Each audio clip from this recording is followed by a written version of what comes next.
Greetings and welcome to this week's episode of UC Weekly News. I'm shouting to get over all the noise, the lights and the sounds here for UC Weekly News. I am at the LDI and DSE shows here in Las Vegas. We're going to look around and see some of the awesome sights and lights and sounds and digital signage, talk to a couple of people, and let you know what's going on at the show. So stay with us.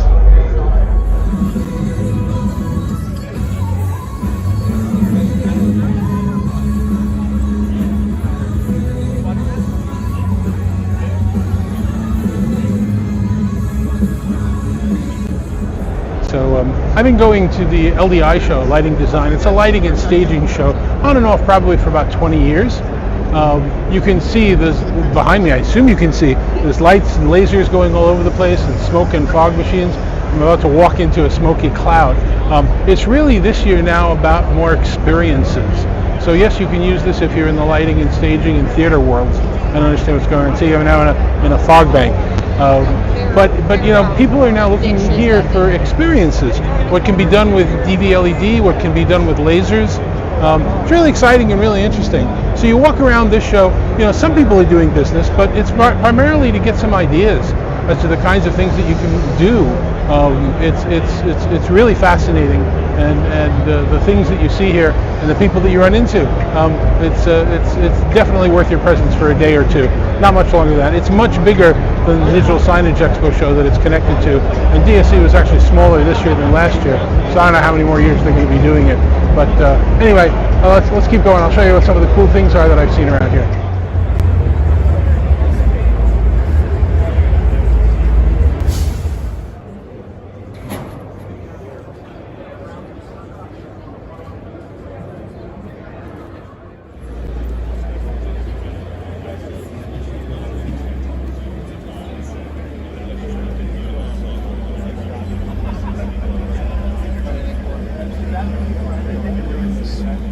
So we're in the West Hall of the Las Vegas Convention Center right now, and I ran into my old buddy Dave Berlin. Davis with Visual Image Display right now?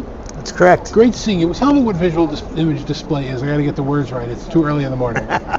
We're a systems integrator. We build digital signage systems.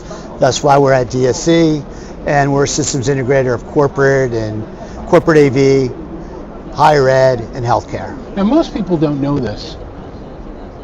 You and I did business with each other on both of probably like the first 3 days of our career differently. I was up at Bloomberg, and you were working with VCA at the time, and this has been a long time industry, right? It's been a lot of stuff. What's different now? Everything's different now.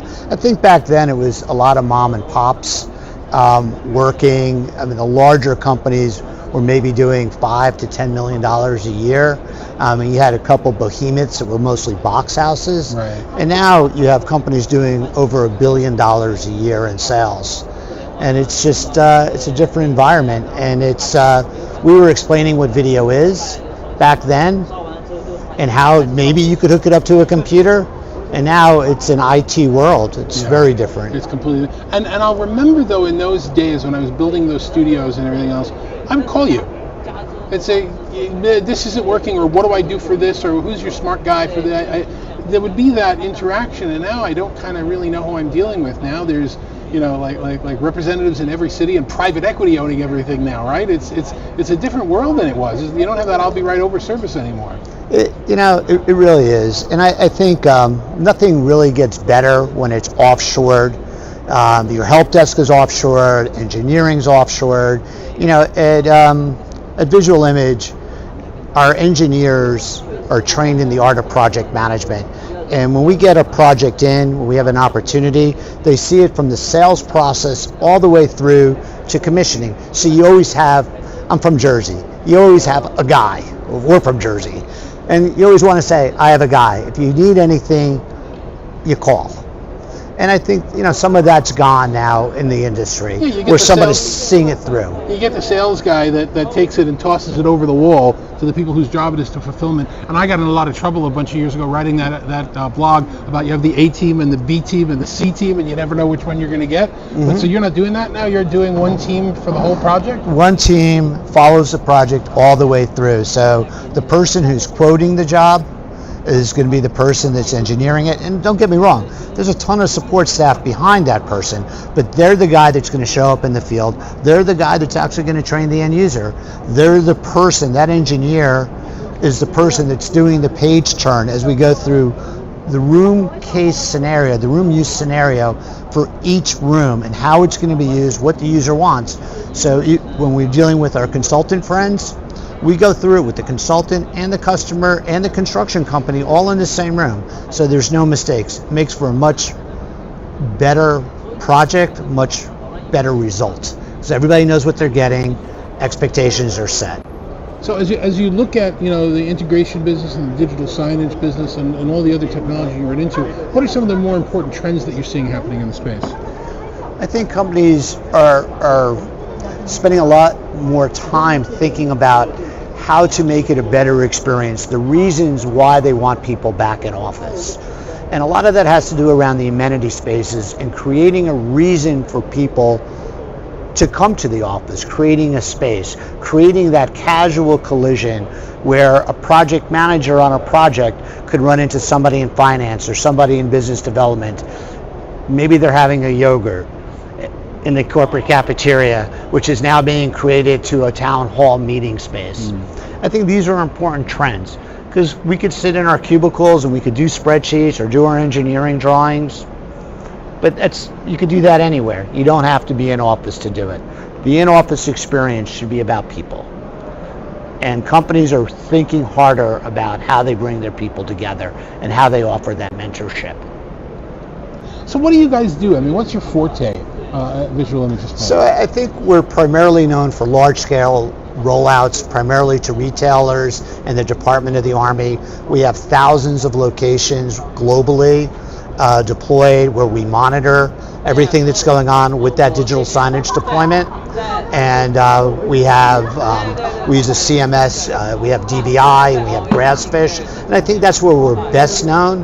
But we also are corporate audiovisual systems integration business that is growing nicely, along with our higher ed and healthcare. So video walls, amenity spaces, and then the standard builds that are, we love, putting in a bunch of neat rooms. It's just a lot, very fun to do and easy. He's putting in neat rooms. You got to do more sales through that. And the digital signage world has changed so much since when I was first looking at it with the financial services companies. It used to have to be you'd create a lot of this stuff from scratch. Now you pretty much buy it in a box and type a couple of personalizations in it, and I mean, it's easier to go with, right? Isn't it?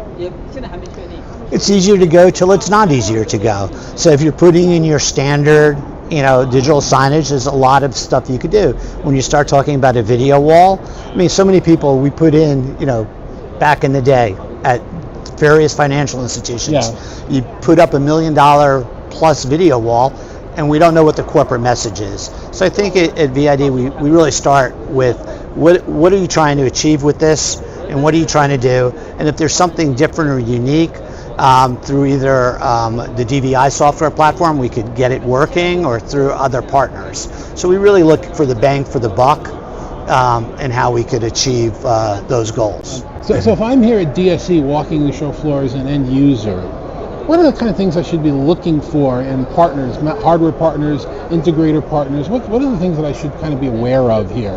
What's the point of looking at this stuff? Well, from a hardware perspective, you're always going to be looking at bang for the buck. But I think in general, when you're selecting what you're doing, you look at the people.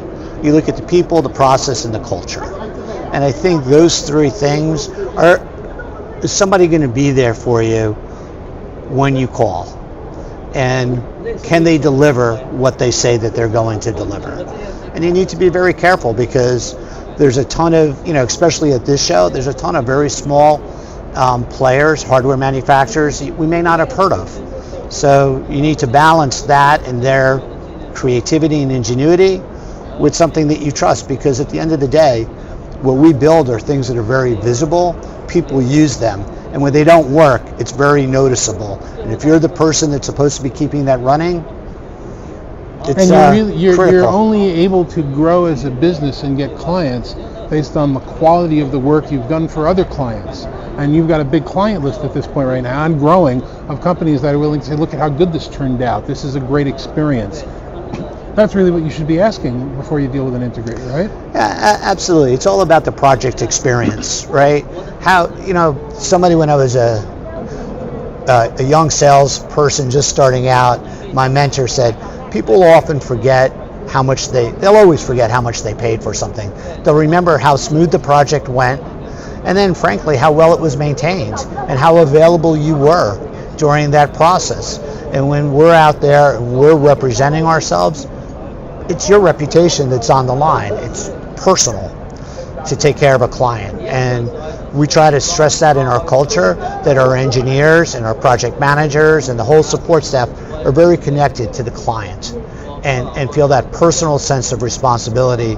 And if you asked any of our clients, they would say that they really, really know who their engineer is, they like them, and they know if they picked up the phone and called, they'd show up. That's the key. They're responsive. Sometimes you don't have an answer, and it's okay to call back and say, I don't have that answer. I'm going to get it for you. I'm responsible. I'm going to deal with it. But you're getting that call back. You'd be surprised over the years how many of these large private equity owned firms you call and they just ghost you. You can't get an answer to a question. I would imagine as an end user, it's very difficult to have that consistency when everything is outsourced or it's overseas, and you want to have your person show up that knows your system, that's been to your room before, that's engineered it, that's serviced it before, and that knows how critical this event is, this meeting is, to getting that running. So how would people find out more about visual image display, get more information, and reach out to you guys? So just go to our website, visualimagedisplay.com, and it'll tell you all about us. Our contact information's on there, and that'll get you to us. What do you want? Last word. Talk right into the people's faces. Tell them, or their eyes. What do you want people to know about visual image display that they might not know right now? The project process will be easier. We have a great engineering team. I've been doing this for quite some time, and we have world-class engineering team. And the service, aftermarket service, forward monitoring is awesome. We do a great job for people. We care. Dave, it's so great running into you. So great running into anybody who's been, 30, 40 years doing this and with a reputation of success that people like. I've known a lot of people for 30, 40 years. I don't necessarily like them. So ditto. You're on that list. Thanks a lot. Thank you, Dave. I appreciate it.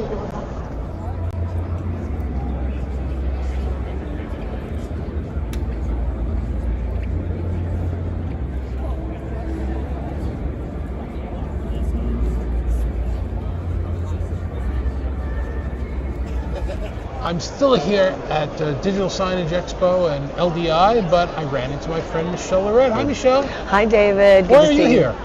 I wish we were in Barcelona having this conversation, quite frankly, because I still haven't made it to ISE in Barcelona, and I believe you and I met at ISE in Amsterdam. Correct. The last Amsterdam. You and Neil Fluister, where he just sat off camera and made fun of us the whole time because he said I wasn't grilling you enough. So that's all good, but why are you here? I am here because I am attempting to go to every show I've never been to that touches the Pro AV industry. Okay.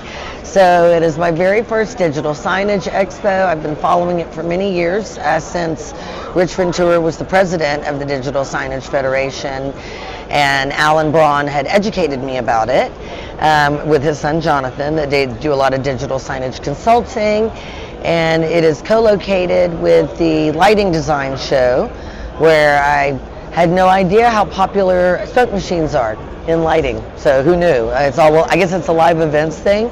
I think we need to consider putting that on the show floor at Infocom. Because I handle all the smoke. It's just too. I look better in low res though, so I think that's good. It's its own selfie filter, if you will. So tell people what you're doing nowadays. So I have started up an advisory service called Itave, and we are doing a lot of what we've always been doing. It is a consortium of teammates. We do everything in the world. We have worked for manufacturers. We worked in integration. Some of us have worked in consultants, some of us have run our own GC firms, marketing, and we work to support and fill in the gaps on knowledge and execution for number one would be the integrators, but we also work to support consultants as well as end users and manufacturers. So it's probably a little bit shorter list on what we don't do, but we're kind of known for being the person that you call and say, hey Michelle, hey Tina, hey Josie, hey Rachel, hey Lorette, insert your need, and then we go make it happen. So you let me know what you need. If you're trying to get your technicians educated on how to troubleshoot USB-C or how to use Wireshark so that they don't blow the 40 hours of commissioning and turn it into 160 and you still don't have it closed out, now you're losing money but you're not a church, call me. If you're an end user and you need us to create your schedule for Infocom or ISE and Sherpa you, we will do that as well. We've been doing it for years. How can people find out more about it and get more information from you? You can reach out to me on LinkedIn. You can reach out to me, Michelle, at itavai.com. That's ITAVAI. See what I did right there, y'all? So yeah, just shoot me a line, give me a call. I've been running into everyone at all these different shows, and I'm excited because I get to see you again at CES in January, where I will also be for the first time in 2025.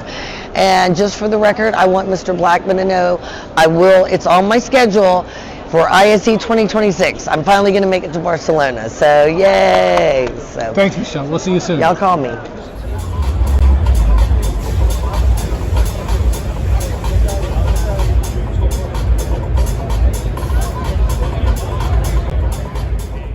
See, I just got back to my desk, and you saw what LDI and DSE was like, and I didn't see the old company that used to work with MediaView Systems there. Eric wasn't around, and I just wanted to ping him today and see what's going on. And Sam, you're not Eric. Yeah, unfortunately, Eric's feeling a little under the weather, so you got me. Sam, how are you doing? We haven't seen you in forever. You've been, for decades in the industry, and then you kind of went quiet. Yeah, I've been a little quiet. I've been working with Eric, and we've been keeping quiet on what we've been working on. But yeah, we have something really big planned to launch at ISE in a few months. Dave, you going to be there? Absolutely. We're doing a lot of coverage there, so I think I'm going to see you and Eric and the rest of the guys. Can you tell us what the company's called and what it does, or give us any details at all? So excited! I'm like ready to jump out of my seat to share with everyone what we're working on, but we're going to keep it quiet for a little while longer. We're about a month away, 6 weeks away until ISE. But we're especially, I love talking to you about this. We're going to bring, I know that you're skeptical on a lot of the AI work around our industry, and what we're going to bring and start to show everyone is generative AI really impacting our industry. I'm so excited to share with you and the whole world. A name? Can you share the name? So the company's called NetSpeak. And so you can go to netspeak.com. You won't, and that's with 2 E's. So NETSPEEK. You won't see much yet, but again, like I said, it's generative AI for AV, and a lot more to come very soon. Okay, well, I'm sorry that Eric wasn't at the show, and I'm sorry that he couldn't join us today, but I'm glad to see you're hooked up with him because you two guys are pretty smart. And if we're going to see NetSpeak at ISE, that takes place Integrated Systems Europe in Barcelona. That's the first week of February, right? Tuesday through Friday.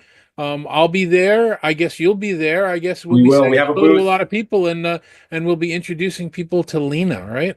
Lena, yes. We will be showing the world Lena, introducing that, launching generative AI for Pro AV. So excited to show everyone. All right. Well, we hope Eric feels better. It's good to see you, and we'll catch you at the next trade show. Well, my next trade show is CES, but the next industry one is ISE, and we'll see you there. Sam, how can people reach out to you? So Sam at netspeak.com. You can go to my LinkedIn and to reach out to me, or just watch what we're going to be doing here in a few weeks. Okay, that's cool. All right, so I'll go back and wrap up my my LDI and DSE show. Thanks for joining me, Sam. Thank you.